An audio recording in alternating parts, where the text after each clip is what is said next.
Assalamualaikum warahmatullahi wabarakatuh. Innal hamdalillah nahmaduhu wa nasta'inuhu wa nastaghfiruh wa na'udzu billahi min sururi anfusina wa min sayyiati a'malina. May yahdihillahu fala mudilla lahu wa may yudlil fala hadiya lahu. Asyhadu an la ilaha illallah wahdahu la syarika lah wa asyhadu anna Muhammadan abduhu wa rasuluhu la nabiyya ba'dah. Allahumma shalli ala Muhammad wa ala ali Muhammad kama shallaita ala Ibrahim wa ali Ibrahim innaka Hamidum Majid. Allahumma barik ala Muhammad wa ala ali Muhammad kama barakta ala Ibrahim wa ali Ibrahim innaka Hamidum Majid. Wa qala ta'ala fi kitabihil karim a'udzu billahi minasy syaithanir rajim. Ya ayyuhalladzina amanu taqullaha haqqa tuqatih wa la tamutunna illa wa antum muslimun. Wa qala ta'ala aidan wal 'asri innal insana lafi khusr illa alladzina amanu wa 'amilus solihati wa tawasaw bil haqqi wa tawasaw bis sabr. Asbahna ala fitratil Islam wa ala kalimatil ikhlas wa ala dini nabiyyina Muhammadin sallallahu alaihi wasallam wa ala millati abina Ibrahim hanifan musliman wa ma kana minal musyrikin. Jamaah Masjid At-Tanwir PDM Gresik yang dimuliakan oleh Allah, mari kita terus bersyukur kepada Allah dengan cara selalu meningkatkan keimanan dan ketakwaan kita kepada Allah. Bagaimana caranya? Cara meningkatkan keimanan dan ketakwaan kepada Allah, yaitu dengan cara melaksanakan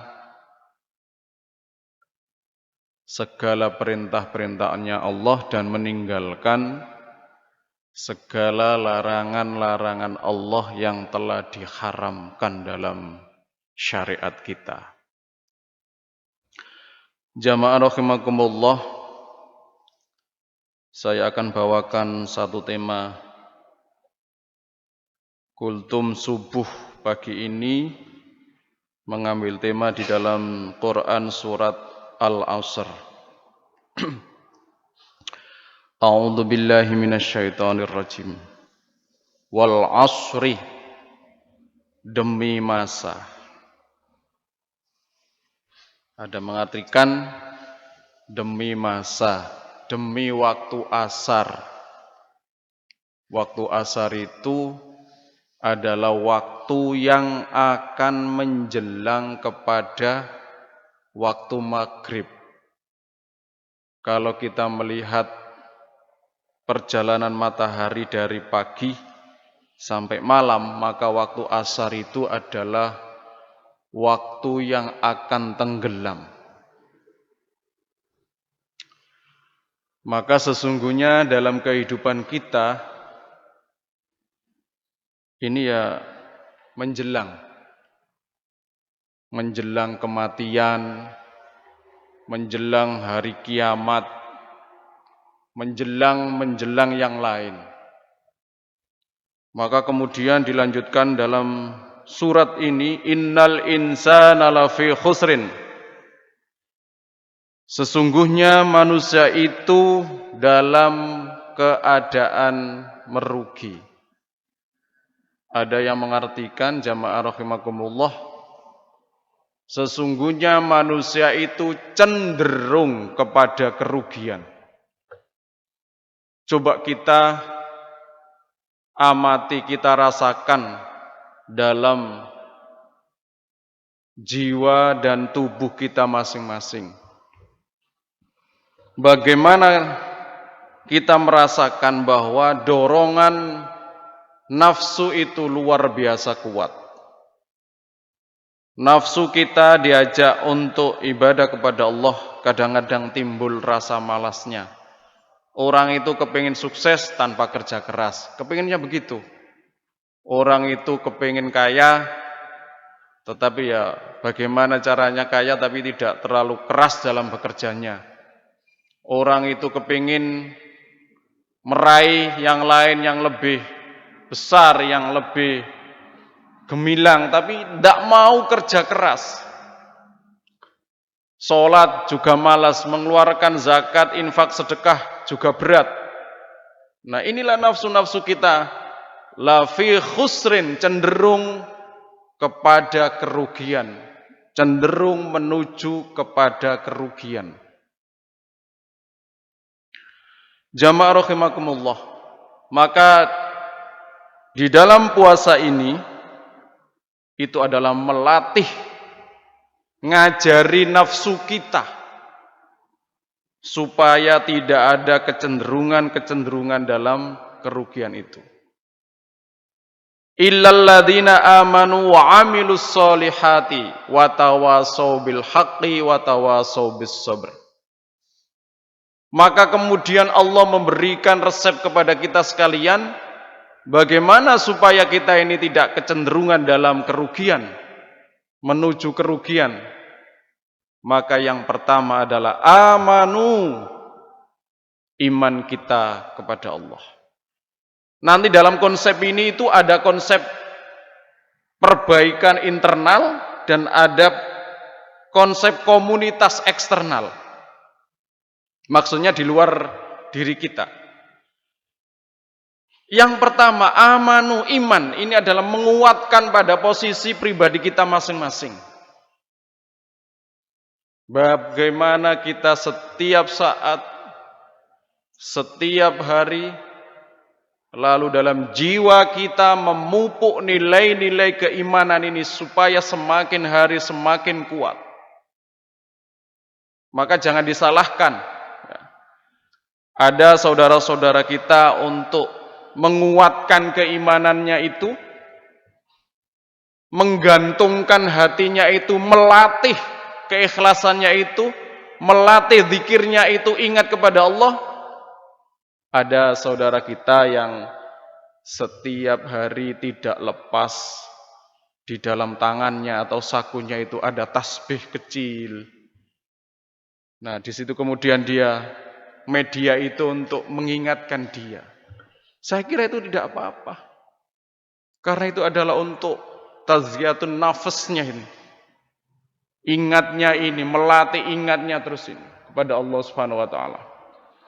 Lalu yang kedua adalah wa amilus solihat. Beramal saleh. Ini adalah tumbuh dari pribadi kita, internal kita. Bagaimana setiap hari, setiap saat yang keluar dari tubuh kita, jiwa kita, anggota tubuh kita, ini selalu amal-amal yang saleh.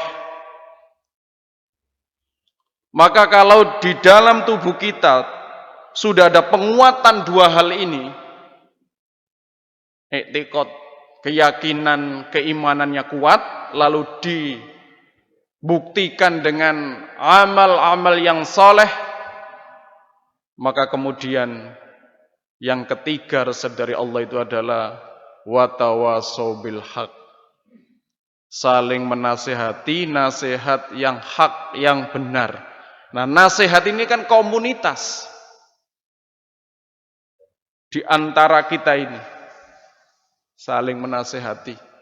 Manakala melihat saudara kita sesama muslim, saudara kita sekomunitas,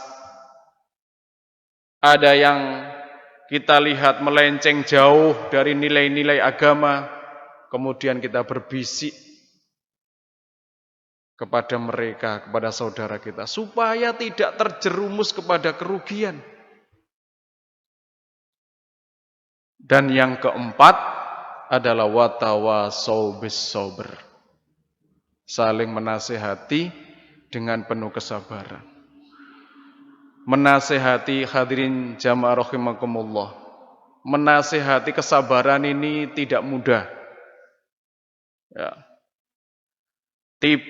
Tipikal Manusia itu ketika mendapatkan nasihat itu ada 3 saya kira. Yang pertama, langsung bisa menerima. Yang kedua, pikir-pikir dulu. Ada waktu untuk menerima nasihat itu. Dan yang ketiga adalah langsung menolak. Coba kita lihat tipikal ini di zaman Rasulullah. Ketika Rasulullah menyampaikan dakwah Islam, maka kemudian yang langsung menerima adalah as-sabiqunal awwalun. Salah satunya adalah Abu Bakar As-Siddiq. Abu Bakar yang benar. Jadi langsung menerima dakwah Rasulullah. Ini tipikal yang pertama. Siap menerima. Lalu tipikal yang kedua adalah berpikir-pikir dulu.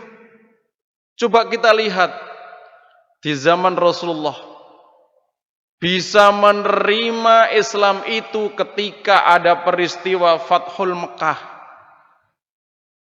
Itu 10 tahun baru bisa menerima Islam. Mikirnya lama 10 tahun. Dan ada juga yang langsung menolak. Apa ini? Abu Jahal, Abu Lahab. Ada dakwah Rasulullah langsung menolak. Maka watawasau bis sabr ini perlu kita miliki bersama-sama. Untuk menasihati yang hak, kemudian didampingi nasihat itu dengan penuh kesabaran. Coba kita lihat yang tidak sabar seperti kita lihat sejarah Nabiullah Yunus alaihissalam. Beliau mendakwakan agama Allah. Lalu umatnya susah menerima, sedemikian lamanya tapi sedikit yang mau memperhatikan. Kemudian Nabiullah Yunus alaihissalam kepingin hijrah untuk mencari sasaran dakwah yang baru. Tapi Allah bagaimana memberikan ujian kepada Nabi Yunus alaihissalam? Menghindar dari umatnya menuju umat yang baru maunya, karena mungkin ya tidak ada nilai-nilai kesabaran itu. Ujiannya Nabi Yunus adalah harus ditarbiyah dulu di perutnya ikan.